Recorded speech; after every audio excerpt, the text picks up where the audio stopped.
Ladies and gentlemen, welcome to the channel. Today I'm going to show you how to use Teams rooms on Surface Hub client. Alright, ladies and gentlemen, the first thing we're going to jump into here is powering on your Surface Hub and completing the first time setup using your Teams room resource account.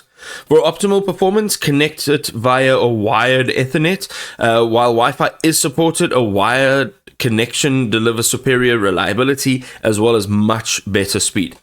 Access meetings instantly from the welcome screen or the agenda page with one touch join. Then start scheduled Teams meetings.